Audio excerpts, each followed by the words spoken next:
이게 이제 김정은 소위 말하는 위원장이 직접 서울이랑 뭐 남한 쪽의 지도를 막 가리키면서 공세적 전쟁 준비. 여차하면 선제적인 어떤 군사 움직임이 있을 결국 수 있다. 잠깐의 오판이나 오발. 그냥 위협하려고 했는데 맞아버렸다. 말하자면 이게 그게 불씨가 되는 거죠. 지금 한반도는 불씨만 하나 딱 떨어지면은 불타오르는 지금 거의 건초더미 같은. 제가 이제 커뮤니티에서 본 거 중에 흥미로웠던 게 지금 이 정권에서 일어나는 사태들을 만약에 윤석열이라는 이름을 빼고 지금 하도 이제 전 정권을 찾아대니까 그럼 문재인이라는 이름을 여기다가 대신 대입을 했을 때 이걸 국민의힘이나 지금 정부에서 용인할 수 있겠느냐. 문재인 정부에서 똑같이 수해가 나서 대참사가 발생하기도 했는데 대통령은 문재인 대통령이 우크라이나에 갑자기 가서 젤렌스키를 만나고 있고 오송 지하차도에서 참사가 영부인 생겼는데. 김정숙 여사는 가가지고 명품 쇼핑을 했대더라 5군데나 들려서 이렇게 됐으면 어떻게 됐을까요? 그야말로 이제 탄핵 추진하겠다고 하지 않을까. 근데 그러다 보니까 지금 소위 이제 보수 세력 내에서도 우려가 나오는 것 같습니다. 지금 동아일보 이제 김순덕 대기자, 김순덕 칼럼 하면은 이제 문재인 정권 내내 문재인 정부를 계속 씹었던 대표적인 이제 지면인데 아주 거기에 제목이 오늘자 보니까 눈 떠보니 후진국이라고 달려 있습니다. 굉장히 중요한 신호가 지금 보수 지역 내에서 나오고 있는 거 아닌가 싶은데. 보면은 뭐 다 여기저기서 이거 갑자기 지금 뭐 윤석열 정부 지금 1년 만에 지금 완전히 눈 떠보니 후진국 됐다. 그러니까요. 뭐 이 얘기가 그냥 갖다 그대로 시중에다 지금 터지고 있는 거 아니에요? 네. 그러니까 지금 문재인 대통령 대입시키는 이런 글들이 네네. 보수 커뮤니티에서 올라오는 거죠. 올라오고 있다. 네. 국내에서 일어나고 있었던 일들, 뭐 가령 이제 이태원 참사나 아니면은 저 오송 지하도 참사, 네. 그다음에 이번에 수해 뭐 대책이나 뭐 잼버리 대회 이런 데서 이제 나타나듯이 이게 완전히 국정 시스템이 무너지고 있는 것이 이렇게 나타나고 있다라는 이제 우려가 계속 됐는데 문제는 이것이 국내 문제만 나타나는 게 아니라 그렇죠. 외교 안보에도 경제에도 그대로 다 나타나고 있는 거죠. 특히 지금 현재 이 안보의 위기, 네. 한반도에서 지금 고조되는 긴장, 전쟁의 위험, 이게 지금 어떤 상태인지에 대해서 실제로 지금 우리 국민들 중에서도 잘 모르고 있거나 아니면은 좀 알더라도 지금 어느 정도냐 하면은 설마. 설마 무슨 일 있겠어? 70년 동안 안 일어났는데 또 뭐 설마 일어나겠어? 지금 이런 생각들이 지금 굉장히 강하게 자리 잡고 있는 것 같아요. 그런데 지금 상황은 정말 심각하게 전개되고 있습니다. 이게 이제 김정은 소위 말하는 위원장이 직접 서울이랑 뭐 남한 쪽의 지도를 막 가리키면서 지도도 가리키면서 공세적 전쟁 준비. 근데 공세적이라는 거는 여차하면 선제적인 어떤 군사 움직임이 결국 있을 수 있다. 잠깐의 오판이나 오발. 그냥 위협하려고 했는데 맞아버렸다. 말하자면 이게 그게 불씨가 되는 거죠. 그게 이제. 불씨가 되는 거죠. 세계 대전이 일어나는 것도 원인을 보면 아주 사소해요. 조그만한 거예요. 네네. 사라예보 거리에서 총격 사건 뭐 이런 거. 총격 사건 하나가 네네. 세계 대전을 만들어요. 근데 사실 이제 이미 가스가 꽉 차 있는 상태에서 불똥이 하나 던져지는. 불똥이 하나 던져져. 그럴 정도로 지금 현재 한반도의 지금 문제가 그만큼 지금 긴장과 지금 대결 구도가 위험한 상태로 지금 현재 가고 있다라는 거죠. 저희가 지금 뒤에 이제 보고 있는 화면이 지금 말씀하신 한반도를 둘러싸고 국제 정세가 이제 급변하는 양상. 그 중에서도 이런 어떤 대립 구도가 심화되고 있는 거. 지금 보신 것처럼 북중러와 한미일이 이렇게 묶여서 마치 양자 간에 이제 한반도를 둘러싸고 어떤 쟁투를 벌이는 것 같은 이런 구도가 지금 굳어지고 있다. 이게 지금 제일 좀 우려하시는 부분이잖아요. 한미일 구도와 북중러 구도가 그러면 첨예하게 부딪히면 어디에서 부딪힐까? 부딪히는 지점. 부딪히는 지점은 그러면 한반도가 될 수밖에 결국은 없다. 한반도가 될 수밖에 없다. 가장 위험하게 되는 게 한반도가 될 수밖에 없는 거고 그 이 피해를 가장 크게 당할 수밖에 없는 게 지금 현재 한국. 미국은 이유가 있어요. 네. 미국은 이제 말 그대로 이 G2 국가로 지금 부상한 중국에 대한 견제라고 하는 측면이 하나가 있고 그렇죠. 일본은 지금 미국이 대중 견제를 하겠다고 하는 이 입장을 활용해서 인도 태평양 지역에서 헤게모니 문제가 되고 있어요. 이게 지금. 말하자면 미국의 대리자로서의 그렇지. 역할. 그럼 우리는 뭡니까? 우리는 뭘 위해서 이러고 있는 거야? 이렇게 구도를 강화시켜 나가는 게 어떤 이익이 있느냐라는 건데 피해밖에 없어요 이게.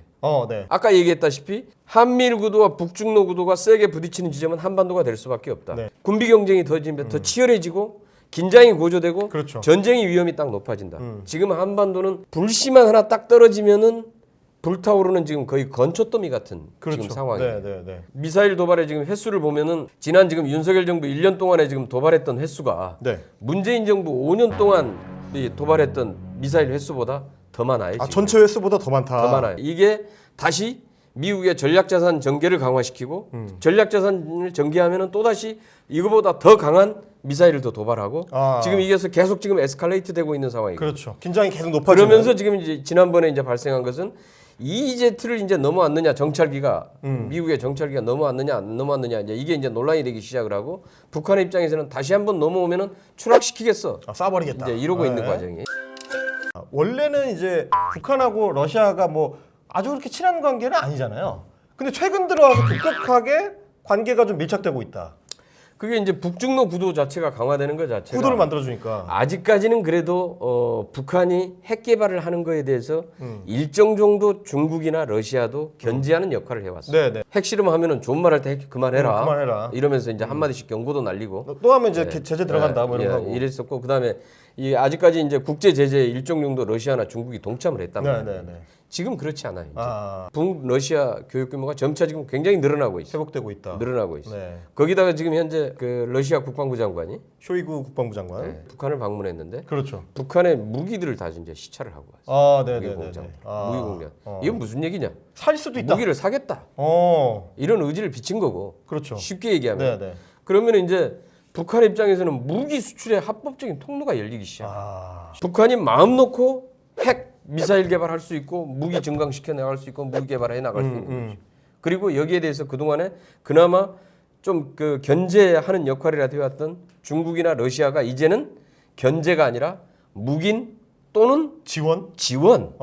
이렇게까지 이제 가기 시작을 해요. 그러니까 이제 말씀하신 것처럼 중국과 러시아가 제재에 제대로 동참하지 않는 거.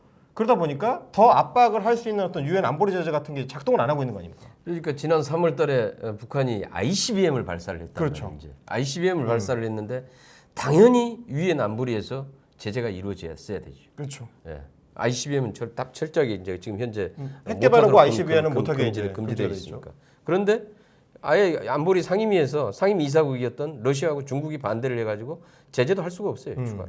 유엔 안보리의 제재가 의결이 되질 않아. 그렇죠. 예. 이 상황이 되는 것 자체가 북한이 이제 무기 개발, 미사일, 핵 개발을 할 수 있는 폭이 굉장히 넓어졌고 이제 마음 놓고 이제 할 수 있는 상황이 만들어져 가고 있다라는 게 가장 심각한 문제인 거죠 지금 현재.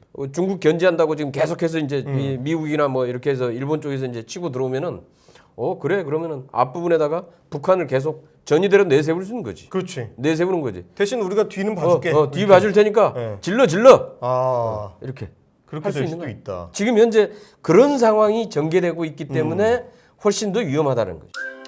이 대결 구도의 종착점이 결국 한반도 자체가 될 건데 근데 그거를 막기 위해서 이제 우리 정부가 이제 상황 관리를 위한 행동이 필요한데 지금 이번에 통일부 장관에 새로 임명된 김용호 장관이나 혹은 외교부에서 하는 걸 보니까 오히려 좀 반대 방향으로 움직이는 거 아닌가? 국방부는 안보를 튼튼히 이렇게 하면서 그러나 이제 통일부는 또 그 와중에서도 북한에게 대화도 제의하고 대화로 끌어내올 수 있는 여러 가지 당근도 던지고 이 한라인 군사통신선 자체도 지금 완전히 지금 단절되고 있단 말이에요. 그렇죠. 그런데 지금 이게 단절됐다는 게 제일 위험한 게 지금 가령 오발이 일어나더라도 이게 어떤 건지 확인할 수가 없기 때문에 그러면 국지전으로 이어질 수도 곧바로 이게 국지전으로 지금 붙을 수 있는 굉장히 위험한 상황이거든요. 그래서 이런 상황들을 예방하기 위해서라도 서로 다시 한란이라도 보고시키자.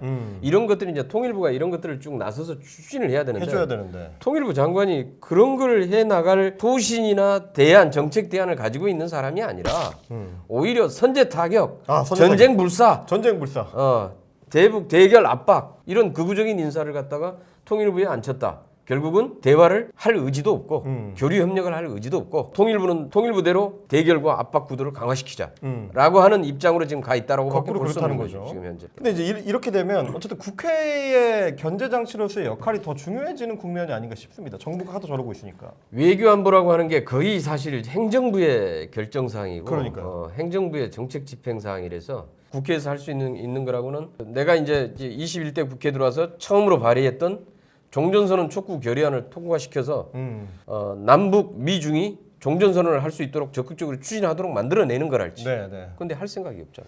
그렇죠. 이번에도 이제 7월 27일 날 역사상 최초로 연방의회에서 한반도 평화를 주제로 해서 한미 의원들 간의 토론회가 열렸는데 네네. 거기에 이제 내가 이제 국회 평화외교 포럼 네. 대표단으로 이제 거기에 이제 참여를 했단 말이에요. 네네. 이 미국 내에도 한반도가 이렇게 해서 좀 평화 체제로 가길 바라는 이런 흐름들이 상당히 있어요. 네네. 이분들의 걱정이 하나 있더라고. 윤석열 정부는 정말 남북 대화를 할 의지가 있어요? 아, 있느냐, 대화 의지가 있느냐, 애초에. 이걸 계속 물어보는 이유는 아. 그 한국 정부가 그런 의지가 없어 보이는데 우리가 과연 나서서 이게 뭐가 되겠느냐라고 이제 하는 윤석열 정부가 남북 대화의 의지가 있고 하면은 미국도 북미 대화에 적극적으로 좀 더 좀 제안하고 브래드 셔먼 의원이 발의했던 한반도 평화법을 가지고 네네. 실질적으로 거기에 맞는 종전선언 내지는 평화협정에 대한 논의, 북미 연락사무소 개설에 대한 준비 이런 것들도 해나갈 수 있을 텐데 아예 이런 것조차를 지금 이제 거의 안 하고 있는 그렇죠. 한국 정부가 안 하고 있는데 우리가 굳이 나서서 할 필요가 있느냐라고 하는 이런 흐름이 한 가지가